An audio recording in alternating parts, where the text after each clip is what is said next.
Hello. Hi, my name is Mick. You probably don't know me, and I probably don't know you. But the great thing about this website, YouTube, right, at least in my opinion, is the ability to communicate. I for one, say that is a plus. Now, you're wondering what I'm going to be talking about. Well, obviously, as you can see my PS2, we're going to talk about the death of gaming, and of course, this game industry as of 2021. Watches 2023, maybe times have changed, maybe times have not, but this is going to be sort of an opinion piece, unscripted because I am a degenerate, and we shall go. So, honestly, to sort of start, let's just talk about the first ever game, in my opinion, that really popularized video games. That's the Game Boy Advanced. Well, the original Game Boy. I'll even show you what it is, by the way. Remember this thing? This thing was pretty based. I mean, the fact that you actually had a contrast that changer, right? So I don't know what exactly the reasons you would use it for, because I'm a bit of a zoomer, but the cool thing is that you can actually change the display. So I'm guessing, depending on what day it is, right, the brightness of the sun or whatever, you can actually change it to still play your game, because that was not a thing. You didn't have backlight. That would be on the Game Boy Advance, but you never had it for these things. And honestly, this was amazing. Even to this day, the audio is by far probably one of the best things that I've ever heard, right? If you turn it up, or turn it on, actually, sorry, I can't speak. And I'll actually even do it here if I can figure it out, because it's this, right? Can you hear it? I guess you can. Oh, yeah, that's pretty cool. Can't see it because of contrast, but it's a pretty good banger. Because of the early 90s, I mean, we really got into a new industry that I think no one really expected, which was great. I love that, right? We had Pokemon, which really popularized everything. We had a couple of new games. We had Zelda, right? That came out a little later. We had Kirby. And of course some other games, and as far as I remember, probably one of the cool things for accessories of the Game Boy was the pocket camera. There's another name for it, but I remember as the pocket camera. It was an actual camera that you can put on your Game Boy. That was really interesting. And for a camera of the time, that was really awesome. You know, that was something that I'll never really forget. And I even used it just recently because I got it off of a shipment that I received through eBay, through an auction. So that was pretty cool. Now, what is my point? My point is that these games early, while they were great, and we even continue to have success with the PS2 offered probably by far, honestly, the best games that I can remember. For one, I remember what was it called? Not Pokemon, sorry, Parappa the Rapper. That was a really good game that came on the PS1, though. I think you can still play on the PS2. Another game that I can remember off the top of my head for the PS2 was Okami. That was a really great game. Actually, because this is unscripted, I'm going to have to delete that previous comment, which was, of course, well, Parappa the Rapper. That was only the PS1. I don't think you can actually play those games backwards compatibility. But again, we had a lot of great games. Did you guys remember Fallout Brotherhood, or that one game from Bethesda? Or, well, it wasn't Bethesda, it was actually another company. Man, that was an interesting game, wasn't it, guys? But otherwise, it seemed as if all these games really had an originality, right? And there was even sequels to the former games of the PS1, which made sense, right? You needed to get some more audiences, maybe try to get some nostalgia factor out of there. But now we're in 2021. A lot of these games are just, honestly, just sequels, right? For one, I know there's Call of Duty. Call of Duty is, honestly, let's just face it, it's gotten really dull. You played all these other games in the past. World at War was probably by far the best. Black Ops 1 was really great. Black Ops 2 was by far, in my opinion, the best. If anyone asks you what your favorite Call of Duty game is, it's either Black Ops 2 or it's gonna be World at War. Those are probably your best answers that you can get as for human. They say ghosts, you unfriend them and you never see them again, because that game is, well, ghost, because it's not existent anymore. No one plays that game. My point is that a lot of today, let's just say the games are getting really bad, right? We're not having original IPs. I think that's probably, in my opinion, one of the biggest issues, in my opinion, in gaming. I think that's a really cool thing about indie development right now, is that a lot of indie games are getting exciting because they're new IPs. They're not remakes. They're not sequels, right? We don't need those sequels or remakes. We want original games, right? And that's really cool. I really appreciate the fact that we're making new games. That's the way it should be, right? Maybe some sequels then and there, but never do the whole thing, right? It's kind of the, in my opinion, sort of the thing with the movie industry right now. It's always returns of like former movies, or it's a sequel, or it's a new one, like a new Marvel movie. We're always having Marvel movies. I've honestly gotten tired of them. I don't like them anymore. They were great when they came out originally. I liked it.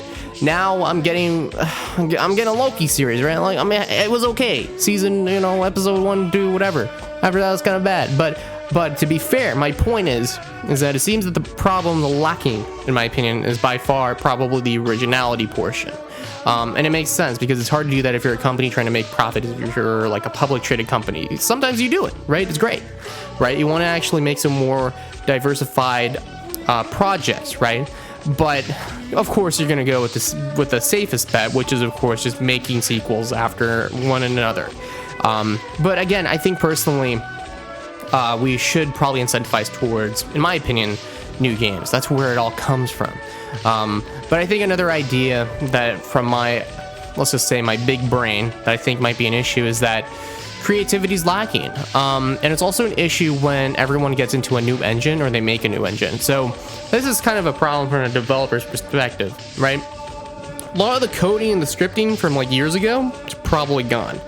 So that's another thing, is everyone's up to getting the newest and things in the gaming industry because of the graphics. But that shouldn't be what you're aiming for. What you should be aiming for is functionality and just groundbreaking new stuff. So, for example, FPS games, for the most part, you couldn't really crouch, or not crouch, you couldn't dolphin dive, right? That's a thing in Black Ops 2, or you could slide. I know Apex Legends does that now. You just slide. But you can't do that back then. And the cool thing is that what we should be doing for games is making new mechanics, making some cool stuff. Not microtransactions. Screw you, Activision. Never do that. Well, I mean, you can, but don't do it. Okay, no one's gonna like you for it. But anyways, my point is that it seems a lot of new games today don't focus on making new implementations to perhaps the script from a developer's perspective, right? It's always it's always like reusing code or reusing assets, right? You can do it, but don't do it too much. That's kind of what ruins the immersion and takes us back to the former game or another game that you have just loaded up in your database or whatever. I think that's another issue that probably should be sort of fixed, right? Making new functionalities, making some creative stuff. It's hard, but that's the issue. We're always getting to the new graphics, the new game engines, when we should be just going with what we got, right? Because that way we save the code and we can actually make new code from what we learn, right? That's an issue that a lot of game companies face, right? In my opinion. A lot of them usually transition to another like game engine or whatever, or new script. And yeah, that's it. You know, they don't make new code, right? They try to, but the script breaks because, well, the new engine doesn't allow you to, right? Or there's a specific functionality with it. So that's kind of the unfortunate thing with the gaming industry. It's all about new graphics. It's never about really making the gameplay fun. It just seems, at least that's what I perceive it to be. A lot of it is just graphics first. Can we make it HDR? Can we make it 4K? Can we make it this and this? It's like, don't do that. Make the game fun, right? Famously from one of the Nintendo executives, right? Forget his name. I mean, that's what he said, unironically. You know, what's the point if the game isn't fun? Which I agree, right? If the game is fun, then that's great. Making games is hard. I won't deny that, right? That's another thing. I understand you developers, making games is really hard, but take your time. That's another thing. Take your time when you make these games. Never rush, right? I always see this, right? They should just kind of go with the Apple sort of thing, right? You say that you're going to make this product, but you never reveal when it gets released. That should be what you're supposed to do. I don't know why they always say that they're going to, how should we say it? It's going to be completed in 2025, 2022. It's like, just finish the damn game. Like, I don't care how long it's gonna take, right? I think games like usually take like 3 years to 4 years. Like, that's normal. Like, you shouldn't be like trying to pace it in 1 year, because while there have been games done in that measure of time, they shouldn't. Fallout New Vegas was done, I think, in a year. It's probably by far the best Fallout game to date, but there could have been a lot more planned if you made it 2 years, right? In fact, I think there was like a lot of scripted, or not scripted, a lot of planned ideas that weren't scripted and they had to toss it out. But imagine what it could have been if you actually left it to maybe 2 years. So it seems that a lot of games today, in conclusion, tend to go for graphics first rather than functionality. They don't have enough time because there's a lot of pressure from the executives, and also just generally because, I don't know, it seems like a lot of people just try to go for remakes, or they tend to go for sequels when they should just making new IPs. And that's the one thing I like about indie developments. I love the fact that they're really trying to go for new stuff, interesting mechanics, different stuff. And I know gaming, to make them, like, sorry, not gaming, but to make games is hard. I understand that. I understand it. I tried using Unreal Engine, and I still am, but you know, I've been a little off. I've been a little busy making this video for you guys.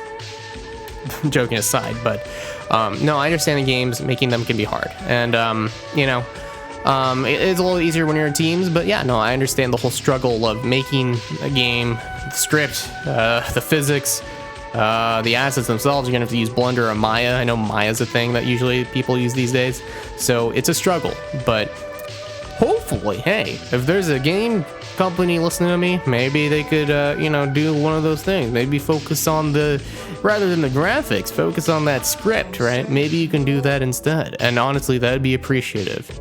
If not, hey, that's all good. But it seems like I personally won't be buying a new game, or at least I'll wait till the Steam sale's up. Let's go, baby! Anyways, I'll see you guys in a little bit. That's just sort of my opinion piece. I don't tend to do these videos often, but I'll probably make more in the future. I do like making these sort of talks with you. If anybody's really listening. But if you are, maybe follow through my Twitter stuff if you want. Maybe subscribe on this channel with notifications on, because apparently YouTube doesn't even do that anymore. They don't notify you unless you actually want to be notified. Very weird. Don't know why. That's just the thing. But otherwise, that'll be it. Thank you for watching this video. I'll see you guys soon. Maybe. I don't know. Other than that, yeah, there's a new format. I am standing. I'm not sitting. I used to just, well, sit, and that wasn't really productive, but I'm active, man. Anyways, at least you got a nice view of other things. All right, I'll see you guys later. My name is MrStormCrow, Mick. You can call me that if you want. I'll see you guys later. Yeah, check out my Twitch. Stream there sometimes. And yeah, see you guys later. Peace out.